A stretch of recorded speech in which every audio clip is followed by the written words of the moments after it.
Bismillahirrahmanirrahim.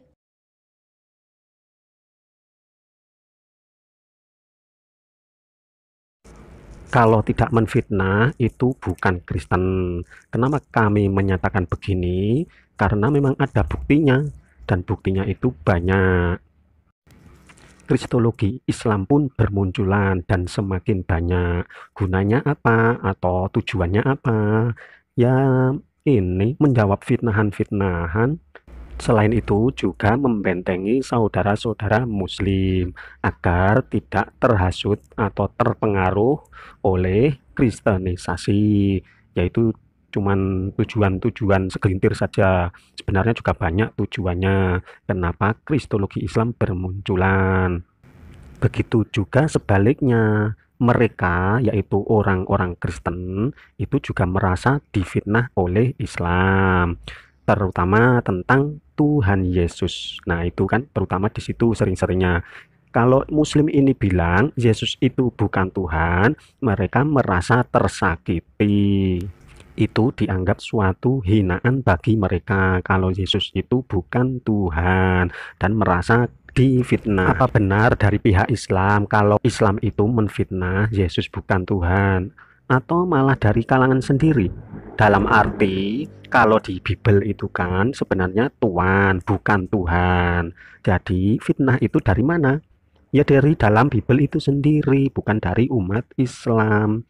Kalau Yesus memang bukan Tuhan, tetapi Tuhan yang ditulis Tuhan.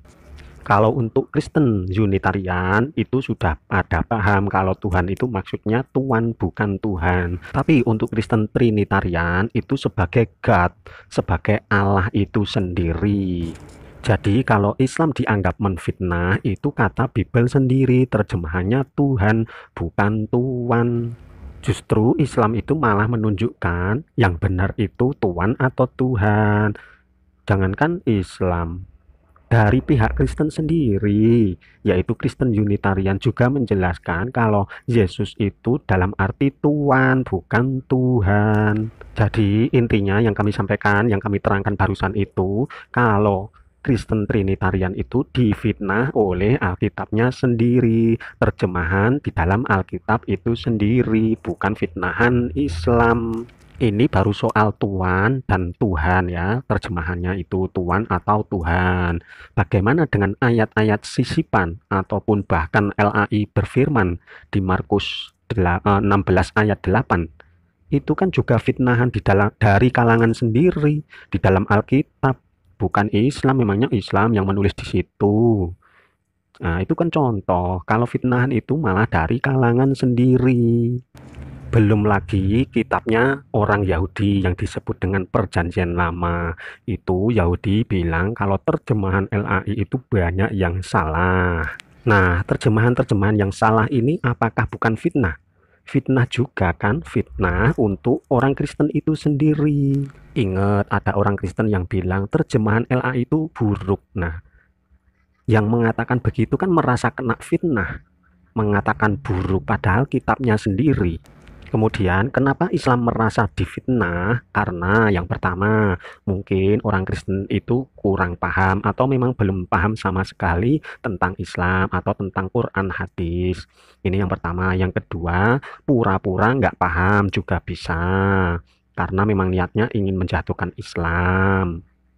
Lebih sederhananya begini, kalau Yahudi yang mempunyai kitab Perjanjian Lama yang disebut Perjanjian Lama itu ya, jadi itu memang otoritasnya punya Yahudi.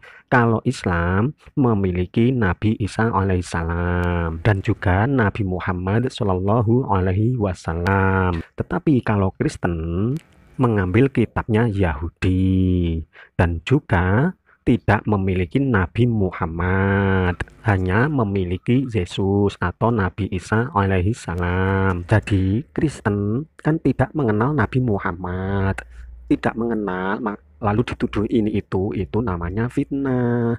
Tetapi kalau Islam mengenal Nabi Isa alaihi salam atau Yesus, masa Islam akan menfitnah Yesus? Malah Yesus itu difitnah sendiri sama Kristen. Kenapa? Karena Yesus bukan Tuhan kok dijadikan Tuhan. Padahal di situ kan Tuhan. Yesus kena fitnah itu. Sekarang masuk ke bukti fitnahan Kristen. Ini terpampang dengan jelas karena bukan berupa tulisan. Kalau tulisan itu kan masih beradu argumen ya.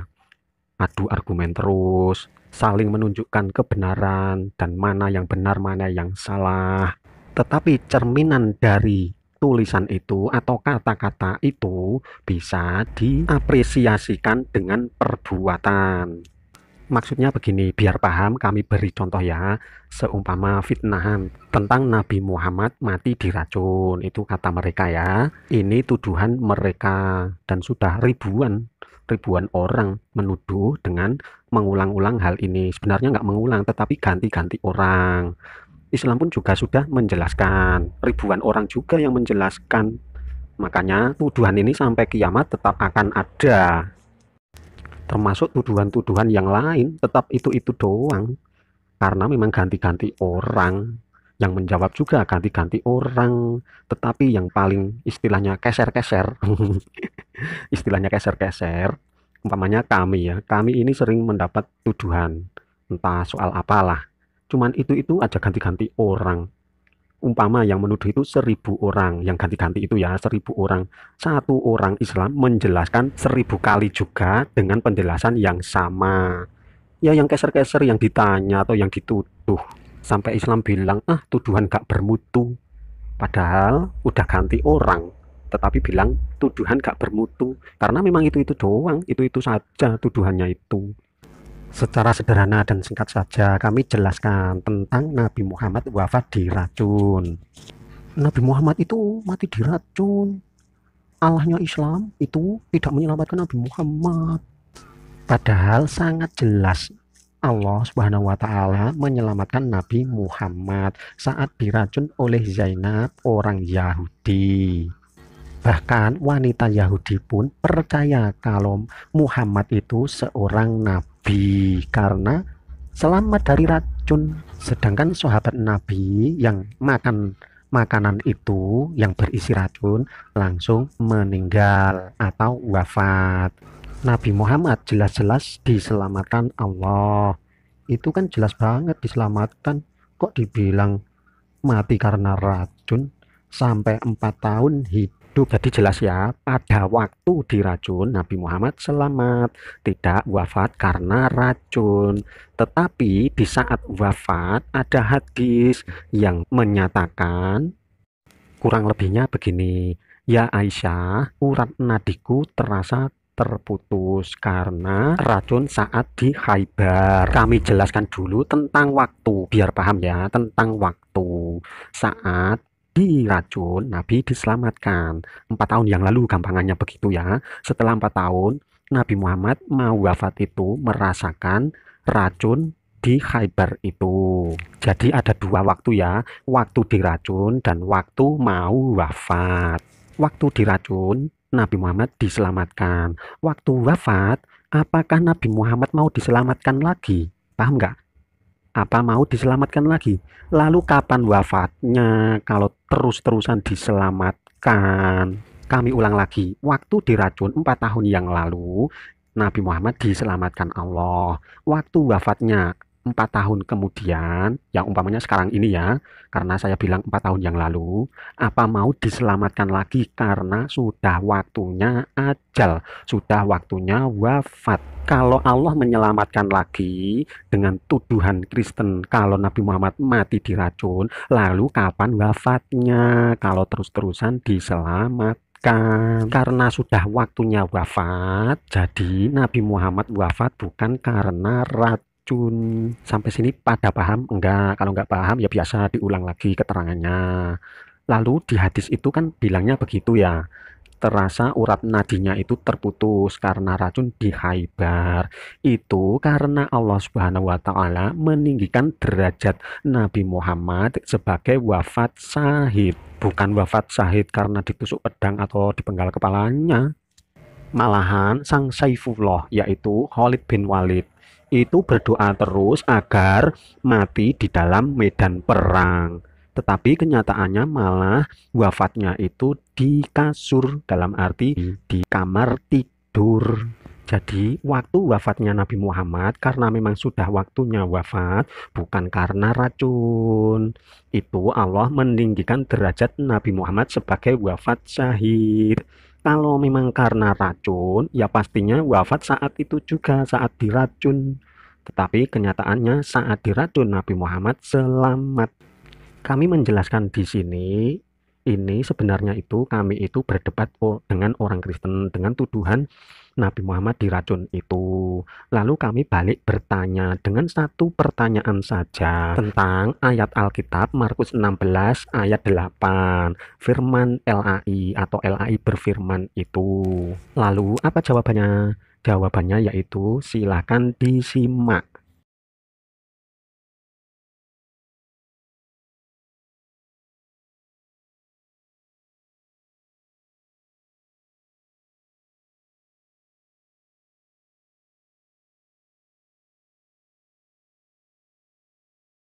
Nah, itu jawabannya seperti itu. Jadi, yang kami contohkan tadi, kalau berupa tuduhan kata-kata atau tulisan, itu masih berargumen. Tetapi ternyata cerminannya itu, ya ini terlihat jelas. Berarti tujuannya itu tidak mencari kebenaran, tetapi memang ingin menfitnah. Yang pertama, tuduhan Nabi Muhammad mati diracun itu berupa kata-kata atau tulisan. Lalu cerminannya yaitu tadi videonya seperti itu. Jadi sangat jelas tujuannya itu hanya mau menghina. Dalam video itu artinya tidak cuma Islam saja yang dihina, tetapi yaitu video Habib Rizik itu ya. Nah, berarti sudah menfitnah Habib Rizik dan yang kedua sudah pastinya menfitnah FPI. Lalu kami mencari video aslinya, video orinya. Di sini video aslinya. Ini video pengajian yang rekamannya itu panjang, tetapi yang diambil itu yang rekamannya pendek di saat Habib Rizik itu seperti orang joget ya, seperti orang joget lalu dibuat seperti itu. Padahal silahkan disimak. Apakah benar itu Habib Rizik itu berjoget ria? Tapi sekarang saya rubah. Waktu saya jadi MC ini saya berdiri. Saya mempersilahkan Kiai Haji Abdul. Apa saya bilang? Penonton semua. Hei para penonton yang berbahagia. Sebentar lagi kita akan sama-sama menyaksikan ya Mubalik Internasional yang kita datangkan dari luar negeri yang akan menghibur kita semua. Dialah Kiai Abdul Qahar. Nah, itu video aslinya begitu. Kok Islam difitnah begini, Habib Rizik difitnah begini, FPI difitnah begini? Ini orang yang menyebarkan fitnah video itu. Tinggalnya itu di Rentepao, Sulawesi Selatan. Kemungkinan kalau alamat di Facebook itu bisa palsu ya. Tapi kalau plat nomor, apa plat nomornya palsu? Jadi ya nggak usah tanggung-tanggung menyelidiki orang penfitnah itu, tukang fitnah itu. Kemungkinan ini juga anaknya ini mungkin. Karena kami mengambilnya juga dari foto-foto Facebook itu. Dan ini orangnya. Kami rekam ini ya. Kami rekam pakai screen recorder biar pada tahu lah. Ini tampangnya tukang fitnah. Ini anaknya, yang mana bapaknya tukang fitnah. Oke, mungkin saudara muslim kalau mau lihat Facebooknya yaitu dilihat sendiri ya, dibuka-buka. Oh, ini orangnya tukang fitnah. Kembali ke keterangan awal tadi ya, seperti keterangan awal tadi. Kalau Islam benar-benar difitnah, kalau Kristen difitnah oleh kalangan sendiri. Oh ya, tambah sedikit ya. Kalau Nabi Muhammad kan manusia sama seperti kita, cuman berbeda beliau itu adalah utusannya. Manusia kalau waktunya wafat, waktunya meninggal, ya sudah memang jatahnya segitu hidup di dunia. Tetapi kalau Yesus, Yesus itu kan dijadikan Tuhan. Masa Tuhan pernah wafat? Nah, ini bagi orang yang berakal masuk enggak ya? Tuhan pernah wafat. Manusia waktunya wafat itu wajar, tetapi kalau Tuhan pernah wafat itu enggak wajar lah. Alhamdulillah. Dadah guys, bye. Sampai ketemu lagi di video selanjutnya. Bye-bye.